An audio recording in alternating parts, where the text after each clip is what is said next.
Hi to everybody. This presentation follows the one of yesterday morning.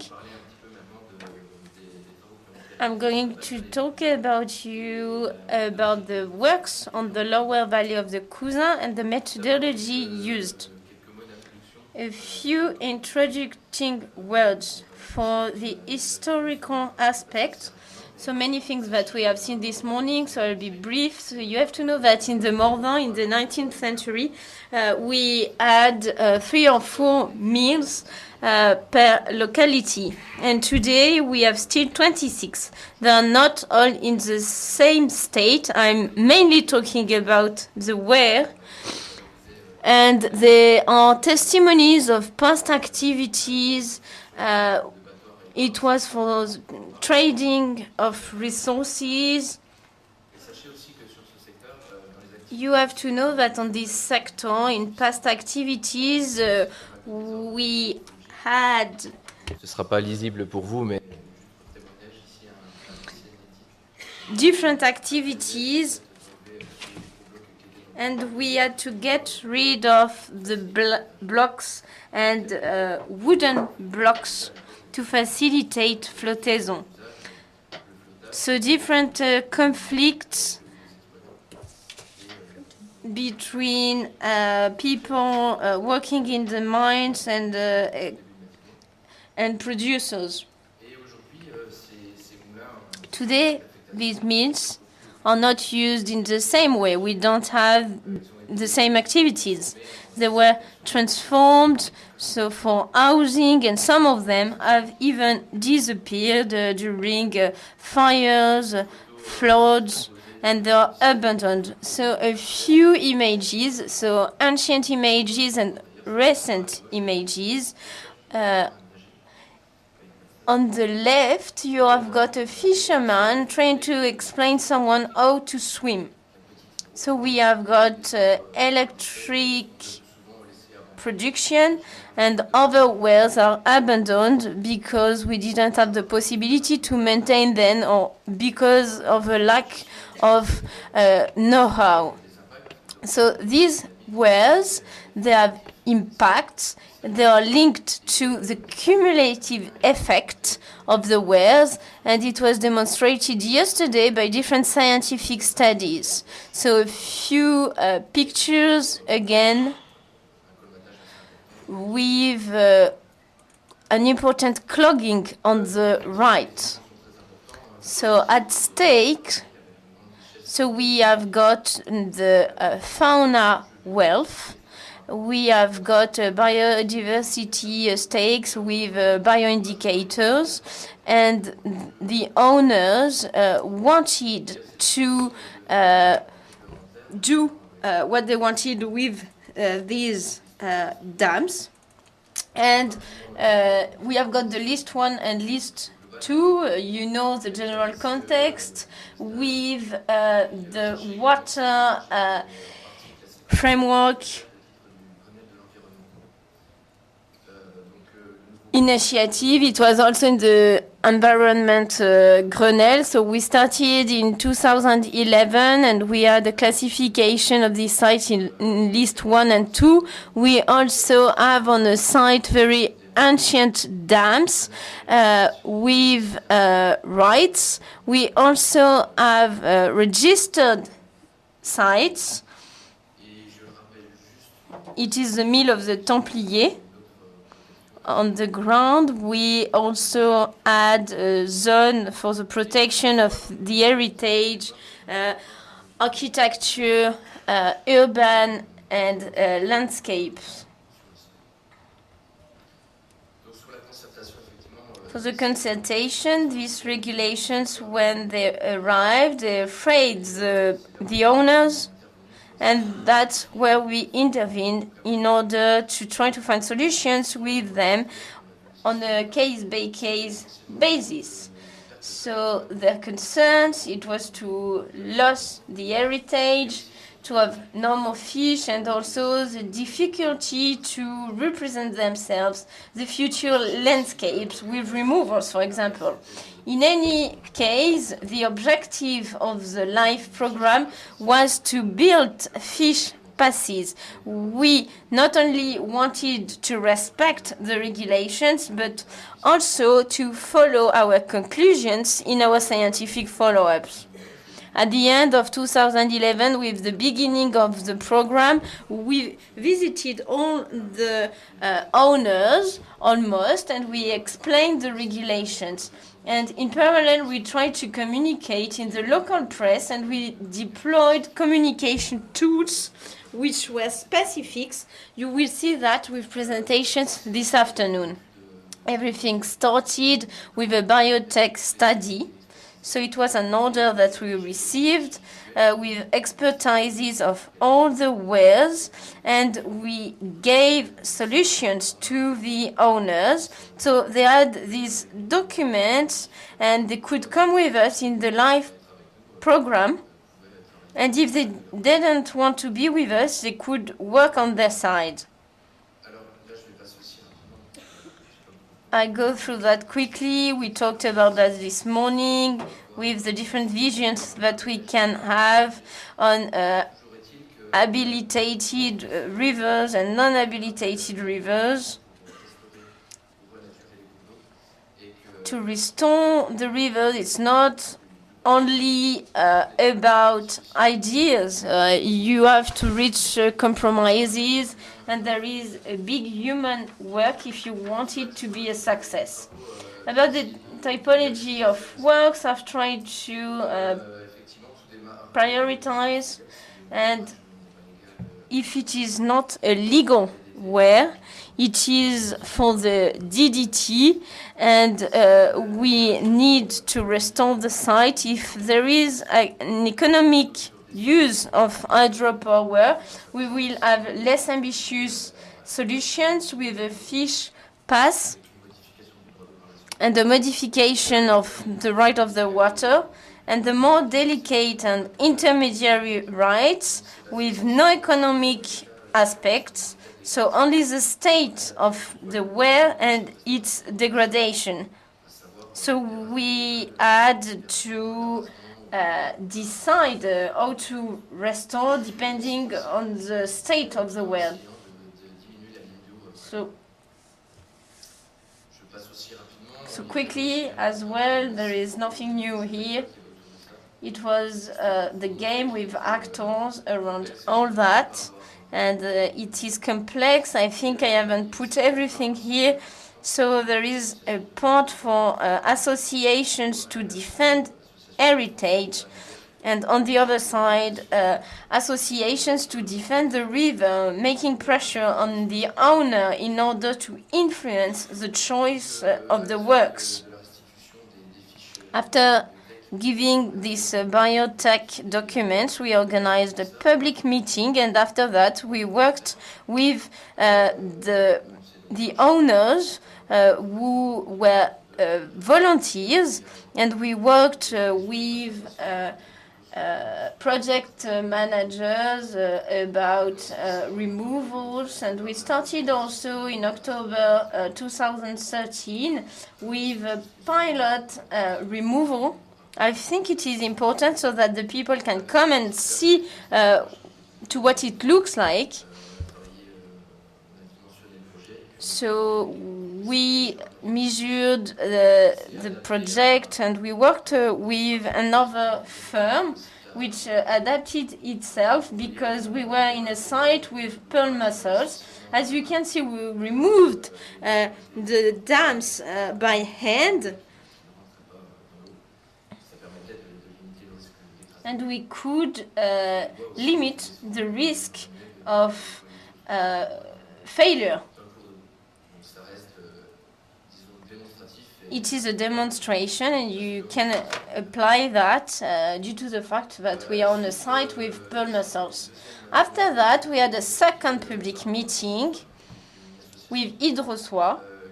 It is an association which is doing a lot of communication, but they use scientific amalgams, a lot of publications, articles, in journals or on websites. So we didn't have the possibility to reply So we just focused ourselves with the owner.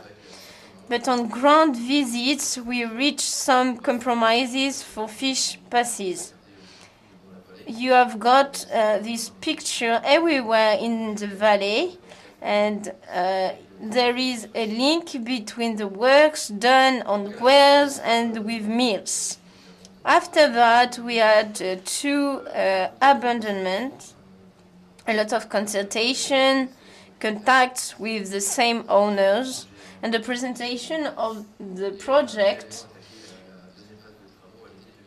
And also, we presented the phase of the works during summer 2015. I'm going to try to explain you why we did that. It is a site for the water body, a very nice reflect of the mill in the river. A lot of painters were coming to paint the mill.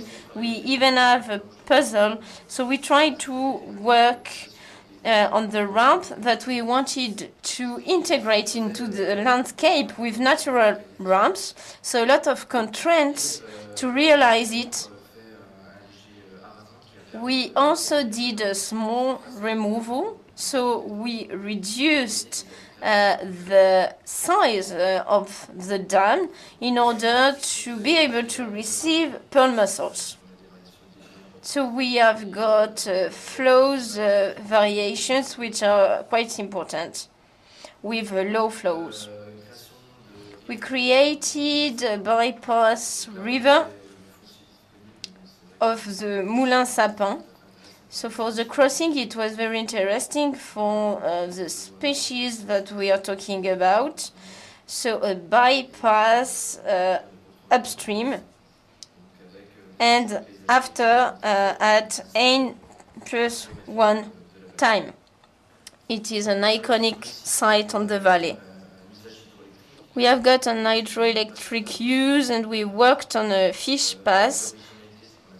It was something original, something new, because we worked with natural blocks. It was difficult to choose the blocks and the dimensions. What is interesting, it is that it is on a long length, and we were recuperating the waters in the fish pass.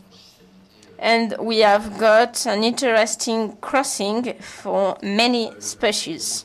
The small compromise that we did with this owner is that he was also the owner of another weir, which was under the sub-bank, and we decided to remove this weir, a small peculiarity that we reduced in downstreams in order to encourage attractiveness. So better attractiveness close to the turbines. Here we are on a removal. Not many historical landscape stakes. The owners wanted to reduce the flood risks. So we reduced by 20 centimeters with a ramp with blocks feeding the banks. There is a gîte between DCC and the banks. What is interesting here is that we worked as much as possible with an engine with a lesser impact on the bed stream. The TCC on the right and the Canal of Amney on the left. Same principle here. The owner is a painter, and he had another vision of the river. Even with open valves, we were talking about noise yesterday. He wanted to have a more living river, and he decided to erase a part of his dam while keeping some water in the channel. Today we have got a very low flow, and we try to keep as many as possible heritage elements. Another interesting case, it is the owner of an hotel with the objective to reduce as much as possible and to have a dynamic river, because for him it was more than for his clients, and he also wanted to deploy fishing after these works, and he used these works for his communication, and honestly it works very well. If you go to the ground visit tomorrow, you will be able to talk with him. It is also a will to conserve the iconic seal on the left of the picture. After that, so we had a live program which allowed us to integrate 6 projects with very strong landscape stakes and touristic stakes, but we had regulatory issues. We had to abrogate the right of water. It was announced since the beginning by the DDT, and we reactualized this right of water. I cannot explain all the cases because I won't have enough time to finish, but it is more or less the same principles. Here, a will from part of the local authorities to keep the noise of the water and to rehabilitate the soil to have a waterfall effect. We erased bridges as well. Of course, some scenarios were refused. It is normal. And then ongoing work on obsolete dams. So we regulate the height of the river. Today it is more or less 20 centimeters. So as a conclusion, where we had 14 dams which were rehabilitated to restore ecological continuity. Today we have got still 3 disadvantages. We need to add regulatory works done by the DDT in Lyon. Also fish and sediment continuity on the totality of the site, a transformation of flat areas of 1,541 meters, an improvement of the temperature factor, and also works on affluents, which allow the restoration of fish continuity on 11 kilometers. And we also worked with the global contract Curion, which pursued its activities upstream and downstream of the site, a communication about what we have done on the ground, and it was an action which took us a lot of hours. So in red you have got the hours that I spent on this project, and scientific follow-ups which are very good since a few years, so we will pursue this action. So on the ground, we not only work on the mills, but on other levels, works to help the rivers, also diversification of the linear. We also work on small affluents, 14 kilometers more on small rivers, and the creation of a device to trap mess, and a device that we have named Stomach. I will end with this conclusion. So action levels are not summarized with the financial support and regulatory power. We take into consideration human and social sciences, which is very important as well, and it is the case for my colleagues to have project managers close to the inhabitants and on the ground, because he has to be close to all the actors, and of course you have to give scientific arguments with local studies, and if you have certainties you have to demonstrate and as much as possible to rehabilitate heritage and landscape values. You have to use communication tools, and that's why national natural parks are appropriated structures for these kind of initiatives. Thank you for your attention. You are just on time, Nicolas. Thank you.